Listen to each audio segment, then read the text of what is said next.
Bonjour, j'espère que vous vous portez bien et que votre journée a bien démarré. Quant à moi, je rends grâce à Dieu et j'espère qu'il en sera ainsi aujourd'hui et toujours pour nous tous. Toutes mes excuses pour hier, je n'ai pas pu vous revenir pour démarrer avec le décret 200 et 2023 200 et 327 du 21 juin 2023 portant modalité de la mise en œuvre de l'assurance maladie obligatoire en République du Bénin à la suite de ce que nous avons pu échanger par rapport à la loi 2020-37 du 3 février 2021 telle que modifiée par la loi 2022-17 du 19 octobre 2022. Cette loi a instauré ce qu'on a appelé l'assurance maladie obligatoire au Bénin pour toute personne résidente au Bénin. Et donc, nous revenons aujourd'hui à la suite de cette loi-là, nous entretenir sur l'un des décrets d'application qui ont été prévus par cette loi, qui a été pris finalement le 21 juin dernier en Conseil des ministres. C'est sur le volet concernant l'assurance maladie obligatoire. Depuis des années, depuis des décennies, il a été noté une obligation pour les concitoyens de payer directement leurs soins de santé dans les formations sanitaires sans aucun mécanisme de couverture maladie, ne serait-ce que pour amortir un peu les charges et mutualiser les ressources et les risques afin de pouvoir faire face aux dépenses de santé pour les plus vulnérables et les moins nantis. Et donc, avec les différents mécanismes qui ont été mis en place au niveau national pour assurer une couverture maladie, il fallait une législation qui accompagne cela. Et donc, en temps, nous avons eu la loi sur le régime d'assurance maladie universelle qui a été suspendue avec l'avènement du pouvoir actuel. Et donc, il a été instauré l'assurance pour le renforcement du capital humain avec un volet assurance maladie. Et donc, la loi portant protection de la santé a prévu cette obligation de couverture maladie pour tous désormais. Et donc, pour pouvoir mettre en œuvre cette obligation-là, le décret d'application a été pris et qui définit les modalités pratiques de mise en œuvre de l'assurance maladie obligatoire.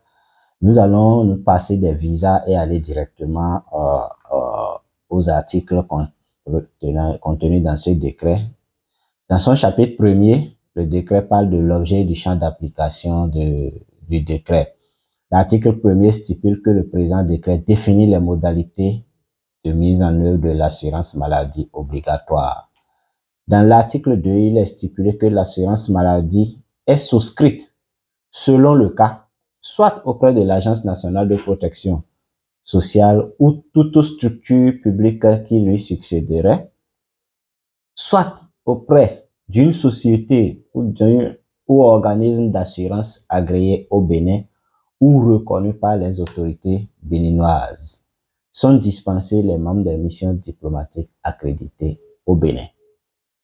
Cet article 2 nous indique une orientation claire par rapport aux structures qui sont en charge de mobiliser les bénéficiaires de l'assurance maladie obligatoire. Dans un premier temps, l'État a mis en place ce qu'on a appelé l'Agence nationale de la protection sociale, qui est un organe public qui est en charge de la mise en œuvre de l'assurance pour le renforcement du capital humain. Et donc, cette agence est chargée de recueillir les souscriptions des populations. Ensuite, il y a les organismes assurantiels agréés au Bénin ou reconnus comme tels. Et donc, les assurances privées et peut-être d'autres mécanismes assurantiels tels que les mutuelles de santé. Ce n'est pas clairement défini dans la loi parce qu'aujourd'hui, au Bénin, les mutuelles de santé ne sont pas encore officiellement reconnues comme des structures assurantielles par le Bénin.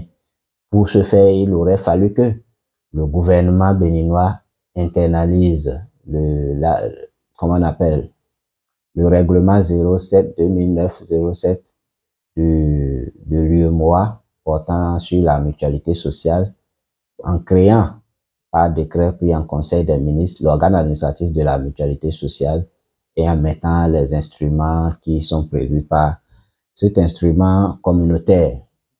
Nous espérons que ça va se faire pour permettre à nos concitoyens à la base, dans les villages, dans les hameaux, les populations de l'économie informelle et du monde agricole de pouvoir également souscrire à une couverture maladie pour leur prise en charge sanitaire dans les formations sanitaires publiques, confessionnelles ou privées avec lesquelles leurs mutuelles de santé, leurs mutuelles sociales vont conventionner. Parce que tout le monde n'est pas à même de faire face au montant des primes que les assureurs privés nous font.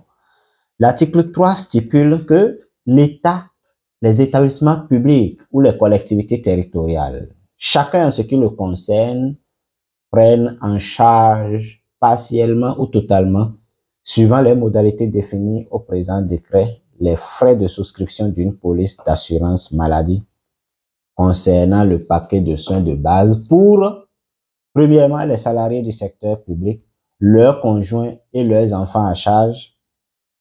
Ensuite, les salariés des établissements publics ou organismes publics non commerciaux, leurs conjoints et leurs enfants à charge.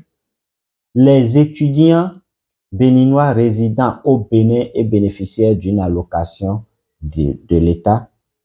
Les retraités du secteur public, leurs conjoints et leurs enfants à charge.